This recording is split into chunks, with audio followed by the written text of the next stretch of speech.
Hello, good morning, students. Today in 11th class physics, we are starting a new topic, elasticity.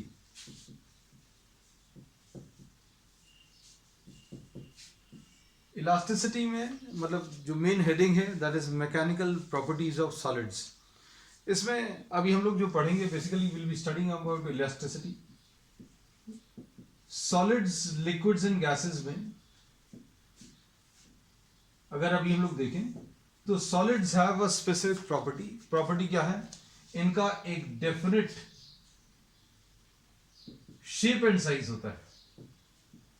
These have a definite shape and size. इनका definite size होगा but no specific shape. कोई इसका shape definite नहीं होगा. Liquids को आप जिस container में डालोगे उसी कंटेनर का ये शेप ले लेंगे, है ना. अब गैसेस में अगर अभी हम लोग बोले तो there is no definite shape and size. ना तो शेप होगा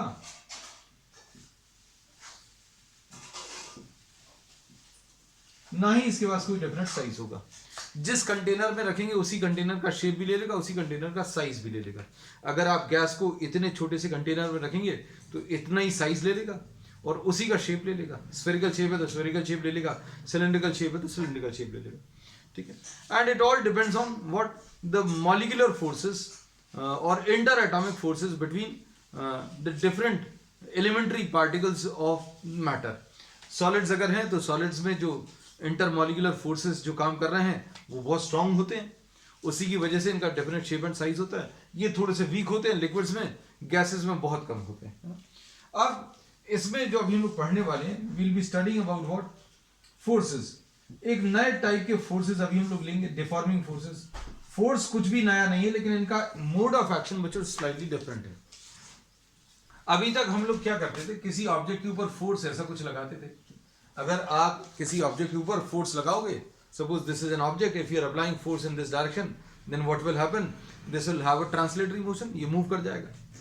अब इसमें अगर आप ये ऐसा कुछ फोर्स लगा दो, suppose if you are applying this force perpendicular to the length, तो क्या होगा, इट विल स्टार्ट रोटेटिंग.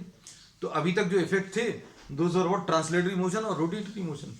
अब हम लोग क्या करेंगे, in these type of forces we will not be causing any motion of the object. There will be no gross motion of the object. Objects जो है अपनी जगह से मूव नहीं करेंगे.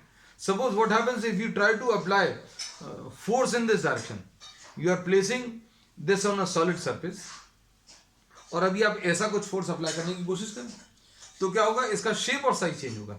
तो ऐसे जो भी फोर्सेस अभी हम लोग अप्लाई करते हैं जो ऑब्जेक्ट का शेप या साइज चेंज करने की कोशिश करें उनको बच्चों अभी हम लोग डिफॉर्मिंग फोर्स बोलते हैं. Objects which forces which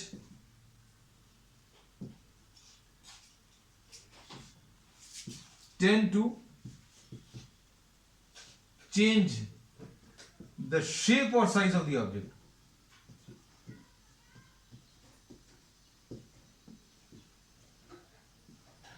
are called deforming forces. ऐसे जो भी फोर्स अभी हम लोग लगा रहे हैं जो ऑब्जेक्ट का शेप या साइज चेंज करने की कोशिश करें, ऐसे सारे फोर्सेस को अभी हम लोग डिफॉर्मिंग फोर्सेस बोलते हैं. सपोज आप एक बॉटल ले लें, बॉटल को अगर आप प्रेस करें, प्लास्टिक की जो वाटर बॉटल है, तो क्या होगा, उसका वो थोड़ी सी स्क्वीज हो जाएगी. And if you release then this will tend to regain its original shape and size. Spring है, स्प्रिंग को अगर आप पुल करोगे तो क्या होगा, ये वापस अपनी ओरिजिनल शेप एंड साइज लेने की कोशिश करेगा. आपने इसको ऐसा पुल किया, what happens, the length increases.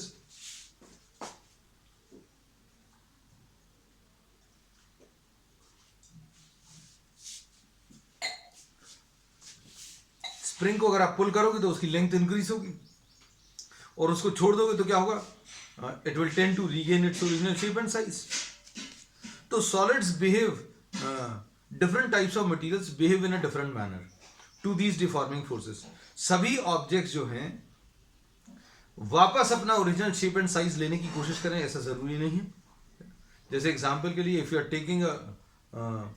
Taking clay clay अगर आपने ले लिया, वेट क्ले, वो अगर आप ले लो, या वैक्स ले लो, आप उसमें डिफॉर्मिंग फोर्स लगाओगे, या डो ले लो, suppose if you are taking, ये जो आटा गीला करके अभी हम लोग जिससे which you use to make chapatis, and if you try to press it, अगर आप उसको प्रेस करोगे, डिफॉर्मिंग फोर्स लगाओगे, तो क्या होगा, उसका शेप साइज चेंज होगा।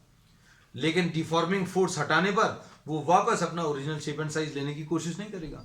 Suppose if you are having a heap of sand, रेत का एक ढेर है, आप उसमें एक फोर्स लगाओ, तो क्या होगा, there will be a tendency to change the shape and size, उसका शेप और साइज जो है बच्चों चेंज हो जाएगा। लेकिन आप डिफॉर्मिंग फोर्स हटाओगे तो वो वापस अपना ओरिजिनल शेप और साइज नहीं लेगा। So we say that different types of objects और different types of materials behave differently under the action of what, these behave differently under the action of deforming forces। तो deforming forces लगाने पर object का shape और size change होता है, और अलग अलग टाइप के मटेरियल्स अलग अलग टाइप से रिएक्ट करते हैं। कुछ ऑब्जेक्ट्स अपना shape and size perfectly regain कर लेते, कुछ नहीं करते हैं, और कुछ थोड़ा सा भी वापस रीगेन नहीं करते हैं। Based on this we will be classifying the materials. तो यही सब चीजें अभी हम लोग इस चैप्टर में पढ़ने वाले हैं। क्या? Properties of solids. तो अब इसमें सबसे पहले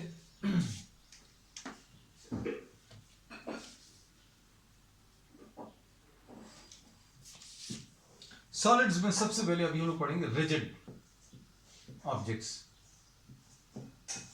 और रिजिड बॉडीज। रिजिड बॉडीज किसको बोलेंगे? डिफॉर्मिंग फोर्स अगर आपने अप्लाई किया तो क्या होगा? Relative positions, the relative positions of the constituent particles, the constituent particles, if the relative position of the constituent particles does not change on applying deforming forces, then the objects are termed as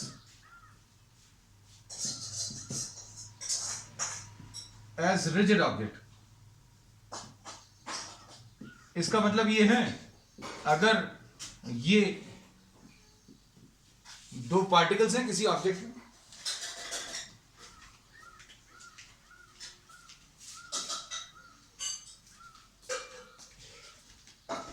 और अब आप क्या कर रहे हो, इसमें कुछ forces ऐसे अप्लाई कर रहे हो, आपने ऐसे कुछ फोर्सेस अप्लाई किए, और इनके बीच में जो रिलेटिव डिस्टेंसेस हैं और या इनकी जो पोजीशंस है वो अगर चेंज नहीं हो रही ये डिफॉर्मिंग फोर्स अप्लाई करने पर, तो अभी हम लोग बोलेंगे ये क्या रहेगा? एक रिजिड ऑब्जेक्ट रहेगा या रिजिड मटेरियल रहेगा। तो अभी हम लोग कहते हैं इन this world nothing is realistic, मतलब एकदम परफेक्टली आइडियलिस्टिक नहीं है, सॉरी रियलिस्टिक नहीं, आइडियल रिजिड ऑब्जेक्ट कोई भी एग्जिस्ट नहीं करता। मतलब अगर आप किसी ऑब्जेक्ट के ऊपर डिफॉर्मिंग फोर्स लगाओगे तो relative positions of these two will change. अगर आपने ऐसा फोर्स लगाया तो ये पास में आने की टेंडेंसी रहेगी, और हो सकता है कुछ में इनको डिफॉर्म करने के लिए, इनका शेप साइज चेंज करने के लिए कम फोर्स लगाना पड़े, कुछ में ज्यादा लगाना पड़े। स्पॉन्ज अगर आप देख लो, है ना, उसको अगर आप प्रेस करोगे तो बहुत कम फोर्स लगाने पर इनकी रिलेटिव पोजीशन चेंज हो जाएंगी। कुछ ऑब्जेक्ट्स ऐसे रहेंगे जिनमें आपको बहुत ज्यादा फोर्स लगाना पड़ेगा to change the relative position of the two object.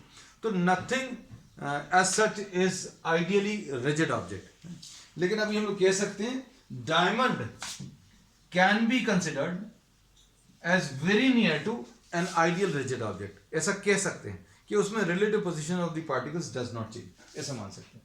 So nothing is perfectly rigid object. अब रिजिड ऑब्जेक्ट नहीं है तो क्या होगा? वो इलास्टिक होगा, मतलब उसमें कुछ प्रॉपर्टी रहेगी। अगर आप स्प्रिंग को पुल करें तो क्या होगा? उसका शेप साइज चेंज होगा, और उसको छोड़ दोगे तो ये वापस अपनी ओरिजिनल शेप और साइज लेने की कोशिश करेगा। डायमंड में अभी हमने बोला फोर्स लगाओगे तो मना कर देगा, the relative positions will not change. अगर डायमंड को पुल करो तो स्प्रिंग जैसा पुल नहीं होगा। बहुत ज्यादा फोर्स लगाओगे तो बहुत बहुत बहुत माइन्यूट एक डिफॉर्मेशन आएगा। बहुत ज़्यादा प्रेस करोगे, बहुत ज़्यादा फोर्स अप्लाई करोगे तो there will be a very small deformation which will be generated, है ना। तो अभी हम लोग ये कहते हैं कि ऑब्जेक्ट्स जो हैं, जितने भी सॉलिड ऑब्जेक्ट्स हैं, वो अलग अलग तरीके से रिएक्ट करते हैं ऑन अप्लाइंग डिफॉर्मिंग फोर्सेस। और ऐसे जो भी ऑब्जेक्ट्स हैं जिनमें डिफॉर्मिंग फोर्स लगाने पर शेप और साइज चेंज हो जाए और डिफॉर्मिंग फोर्स के हटाने पर वो वापस अपना ओरिजिनल शेप और साइज ले लें, ऐसे ऑब्जेक्ट्स को भी हम इलास्टिक ऑब्जेक्ट्स बोलते हैं।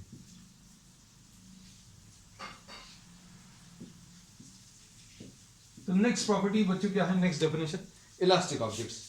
तो इलास्टिक ऑब्जेक्ट्स क्या हैं?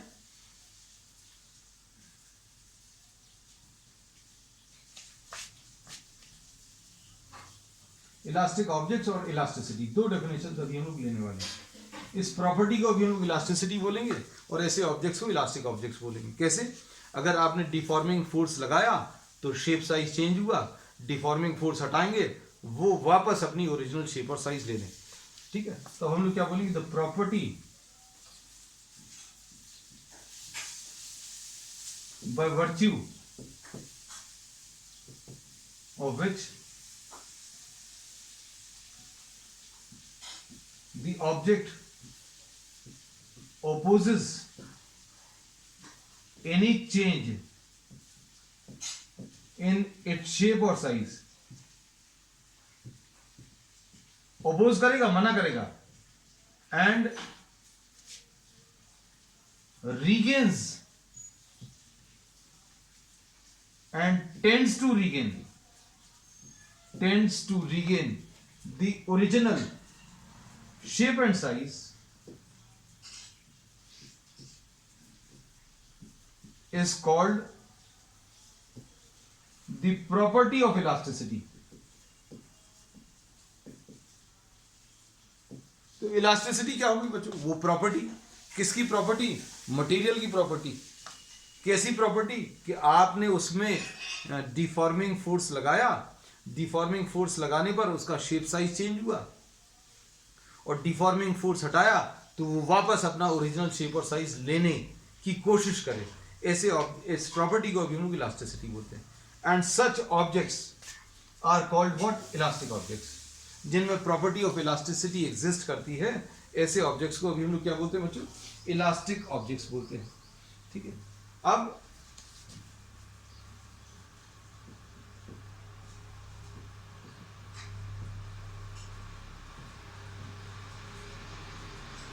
देखो सारी चीजें अभी धीरे धीरे कॉन्सेप्ट बिल्डअप होंगे।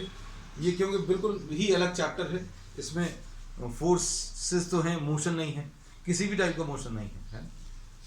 अब इसमें perfectly elastic objects, perfectly elastic objects as the name suggest क्या होंगे बच्चों?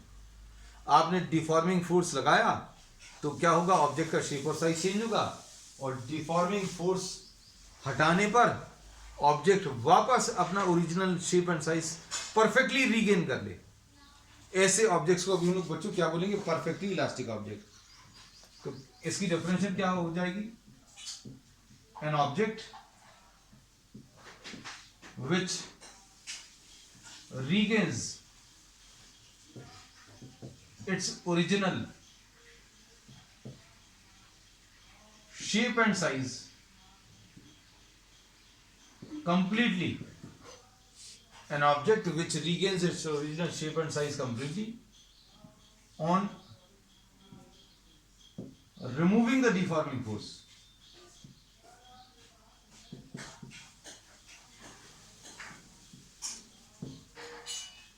is called a perfectly elastic object.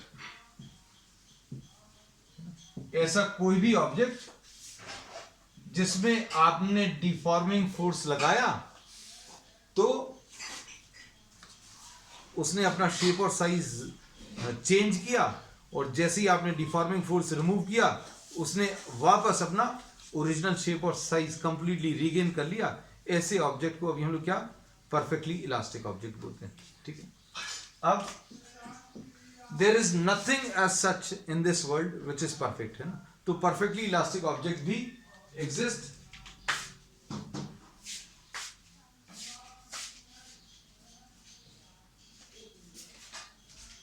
There is nothing in this world as such which is perfectly elastic जैसा कुछ नहीं है, लेकिन quartz can be considered to be very near to a perfectly elastic object.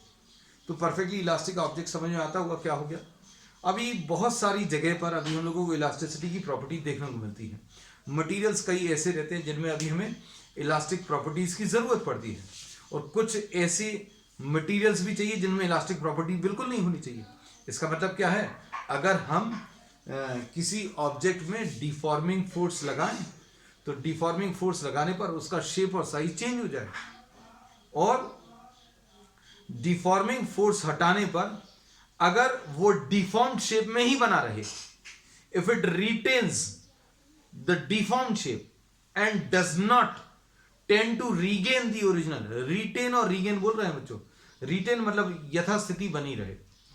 If an object on applying the deforming force retains the deformed shape and does not try to regain the original shape and size will be termed as plastic object, है ना। ऐसे objects को बच्चों को हम लोग क्या बोलेंगे, plastic objects.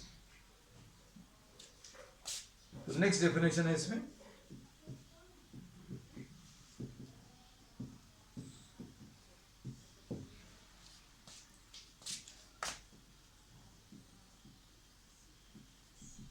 objects which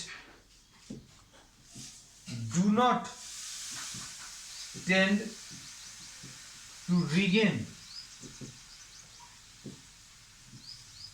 their original shape and size do not, वो कोशिश ही नहीं करते, मतलब जैसा आपने उनको बना दिया वैसे ही बन जाएंगे, है ना। जैसे अभी हम लोग बोलते हैं the dough with which you make chapatis, है ना, और with which you make pizzas जिससे अभी हम लोग बनाते हैं, वो डो को अभी हम लोग कह सकते हैं that can be considered as what, plastic object. Objects which do not tend to regain their original shape and size on removing the deforming force are called plastic objects.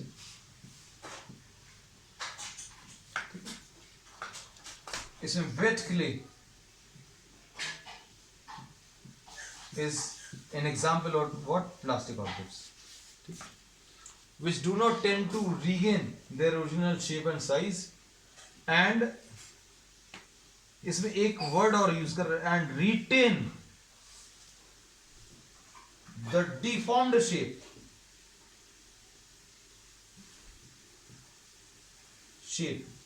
on removing the deforming forces।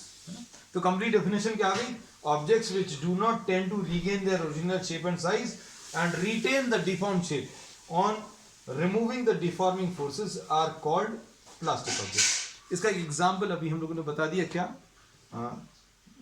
Wait clay या dough, है ना। ये एक example है किसका, plastic objects का। अब इसमें बच्चों अभी हम लोग कहते हैं डिफरेंट टाइप की चीज़ों को बनाने के लिए हम लोगों को डिफरेंट टाइप की मटेरियल प्रॉपर्टीज की जरूरत पड़ती है। Just try to imagine the chapatis which you are making, the dough, the thing which you are using, the stuff which you are using, अगर वो इलास्टिक होता तो क्या करते अभी हम लोग, अगर उसको स्प्रेड कर देते in the form of a circular shape में स्प्रेड कर देते, और वो वापस जैसे ही आपने वो डिफॉर्मिंग फोर्स हटाया वो वापस अपना ओरिजिनल शेप और साइज ले ले, तो that is not the requirement of making chapatis, है ना। तो वहां पर रिक्वायरमेंट किसकी है, we require a plastic object, है ना।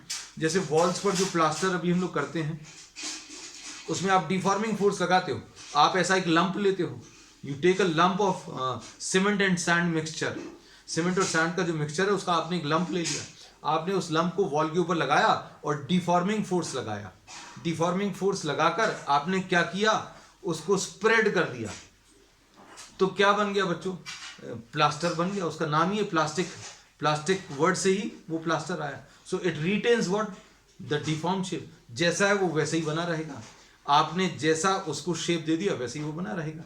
तो वहां पर रिक्वायरमेंट किसकी बच्चों, दैट द वेट प्लास्टर और the wait material should be what, plastic, तो वो प्लास्टिक है। ड्राई होने के बाद वो इलास्टिक शेप ले लेता है। इलास्टिक कैसा हो जाता है कि अगर आप उसमें डिफॉर्मिंग फोर्स लगाओगे तो वो डिफॉर्म आसानी से नहीं होगा। ब्रिजेस में बच्चों, जैसे अभी हम लोग कहते हैं ब्रिज, आपने दो कॉलम्स के बीच में एक कुछ स्ट्रक्चर खड़ा किया, उसके ऊपर लोड आएगा, जैसे कोई गाड़ी निकलेगी तो क्या होगा, it will try to settle down, थोड़ा सा सेटल होगा भी, है ना, लेकिन जैसे ही वो आगे निकल जाएगी तो वापस अपना ओरिजिनल शेप और साइज ले ले। तो मटेरियल कैसा रहना चाहिए कि बार बार लोड आए, उसका शेप साइज थोड़ा सा चेंज हो और वापस वो अपना ओरिजिनल शेप और साइज ले ले। सो what we say, in our daily life we have different types of requirements of solids. तो अभी हम लोगों ने क्या क्या पढ़ लिया बच्चों, इलास्टिक ऑब्जेक्ट्स पढ़ लिए, इलास्टिसिटी पढ़ ली, फिर प्लास्टिक ऑब्जेक्ट्स पढ़ लिया, और इस प्रॉपर्टी को बच्चों ये सुनना, ये प्लास्टिक ऑब्जेक्ट्स तो बता दिए, and this property is termed as plasticity. तो अब हम लोगों ने क्या क्या चीजें पढ़ ली हैं वो एक बार आपको सम अप कर दें। So today we have studied about what?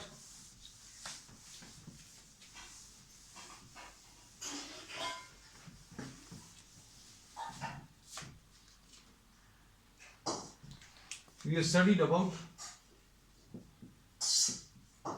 elastic objects. We have studied about deforming forces. We have studied about elasticity. We have studied about plastic objects.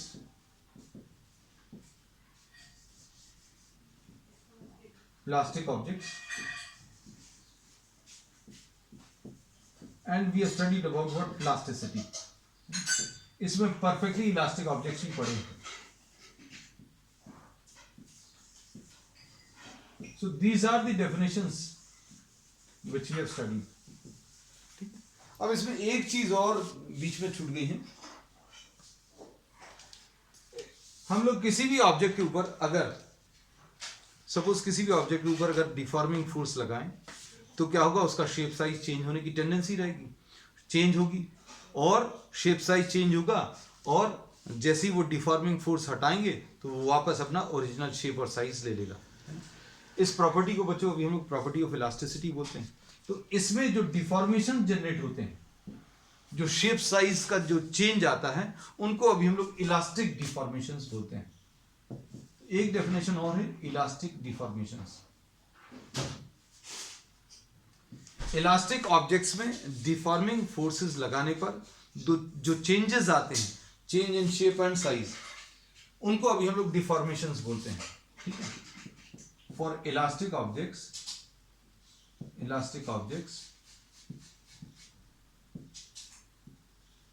the shape size changes, shape and size changes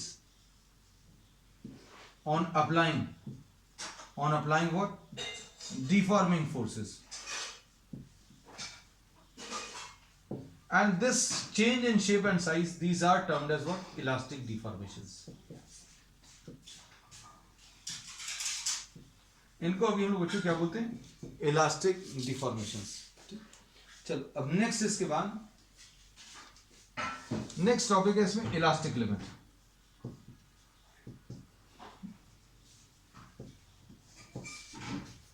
अब इसको थोड़ा सा elaborate करके अभी हम बताएंगे। हम लोग ये कहते हैं कि अब इलास्टिसिटी की प्रॉपर्टी तो पता चल गई कि भाई किसी ऑब्जेक्ट में अगर आप फोर्स लगाओगे तो डिफॉर्मेशंस आएंगे। डिफॉर्मेशंस सभी ऑब्जेक्ट्स में अलग अलग अमाउंट में आएंगे। If you apply the same amount of force on different objects, rubber band को अगर आप एक फोर्स से स्ट्रेच करो, उतने ही फोर्स से अगर आप स्टील वायर को स्ट्रेच करो, तो अभी हम लोग देखेंगे both of these will deform definitely, but by different amounts. Elastic जो रबर बैंड है उसमें डिफॉर्मेशन थोड़ा सा ज्यादा आएगा, वायर में थोड़ा सा कम आएगा। तो अभी हम लोग ये कहते हैं सबसे पहली चीज कि जो मटेरियल अपोज करता है डिफॉर्मेशंस को, उसको अभी हम लोग बोलते हैं बच्चों इलास्टिक ऑब्जेक्ट्स। और डिफॉर्मेशंस को अपोज करेगा और डिफॉर्मेशंस आने के बाद अगर डिफॉर्मिंग फोर्स हटाओगे तो वो वापस अपना ओरिजिनल शेप और साइज ले लेगा। तो अभी हम लोग बोलेंगे कि आप किसी ऑब्जेक्ट के ऊपर कितना मैक्सिमम फोर्स लगा सकते हैं so that the object regains its original shape and size completely. उस मैक्सिमम फोर्स को अभी हम लोग इलास्टिक लिमिट बोलते हैं। अब इसका एक एग्जांपल अभी हम लोग दे दे रहे हैं। Suppose for example you are having a steel wire, एक स्टील वायर है,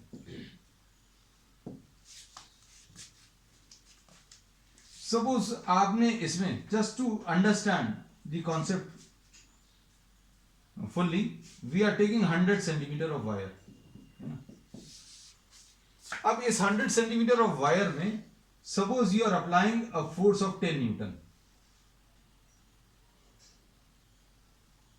आपने इसमें एक 10 न्यूटन का फोर्स अप्लाई किया, एक एंड पर फिक्स कर दिया और दूसरे एंड पर आपने 10 न्यूटन का एक फोर्स लगाया। And what happens, suppose the length increases to 101 centimetre. Deformation बच्चों कम आएंगे इससे स्टील वायर में। Just to understand the concept we are taking these numbers, so numbers are not to be noted down, just try to understand the concept.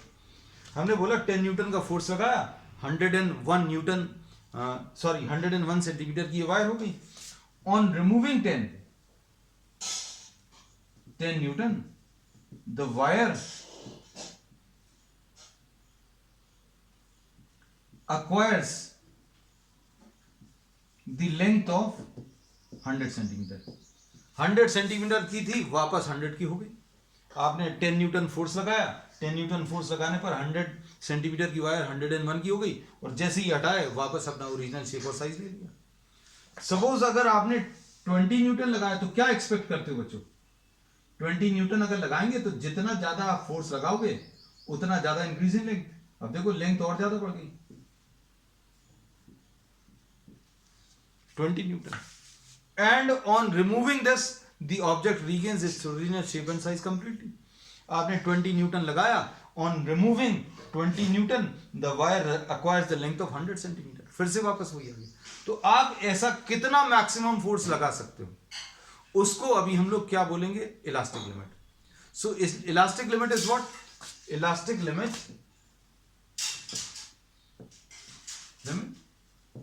is the maximum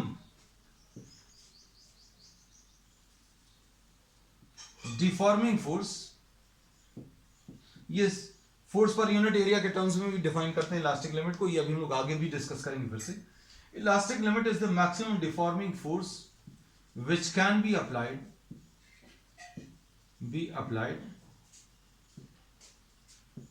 such that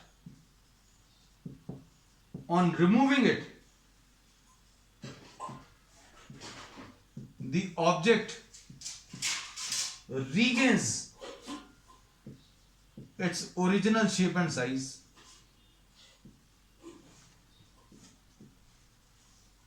completely।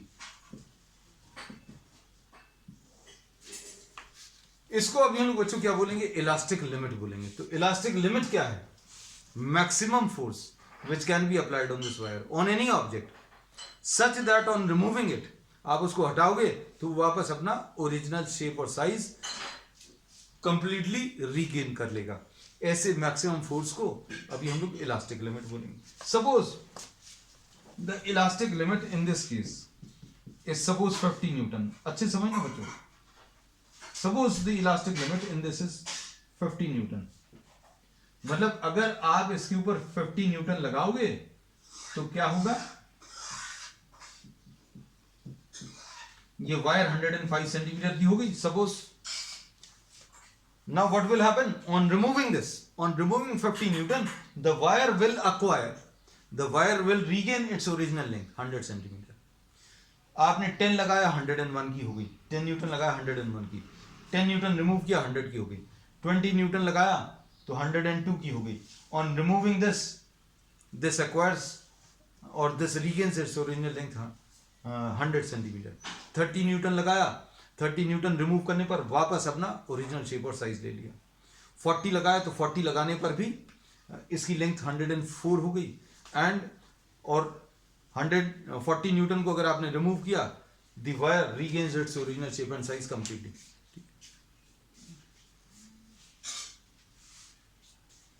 अब 50 Newton अगर आपने लगाया तो क्या होगा? The wire will regain its original shape and size completely. अब अगर आपने इसमें सपोज फॉर एग्जाम्पल आपने 51 न्यूटन लगा दिया, suppose you are applying 51 newton, तो क्या होगा? If you are applying 51 newton, then on removing this,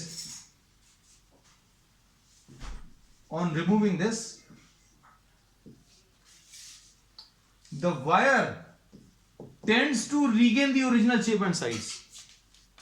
But now what happens? It does not regain its original shape and size completely.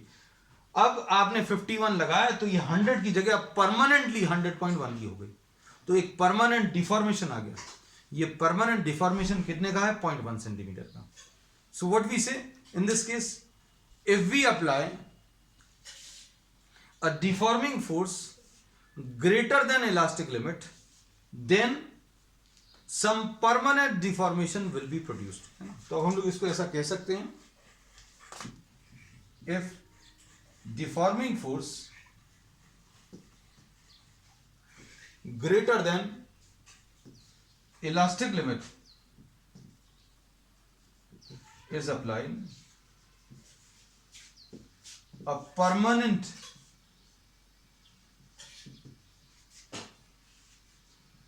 deformation is produced. जैसा अभी हमने इसमें बोला था कि इसकी इलास्टिक लिमिट 50 न्यूटन है, अगर आप 51 लगाओगे, 50 लगाओगे तो क्या होगा? 105 की हो गई, 50 हटाओगे तो वापस 100 की हो जाएगी. 51 अगर लगाओगे तो इसकी लेंथ जो है on removing this 51 will be now 100.1. So a permanent deformation of 0.1 centimetre is generated. तो हम लोग जितने भी डिफॉर्मिंग फोर्सेस पढ़ेंगे नेक्स्ट टर्न पर, we will be studying those forces which are smaller than elastic limit. अब आज की क्लास के लिए बच्चों इतना ही. We will continue with the same topic on the next turn. That's all for today.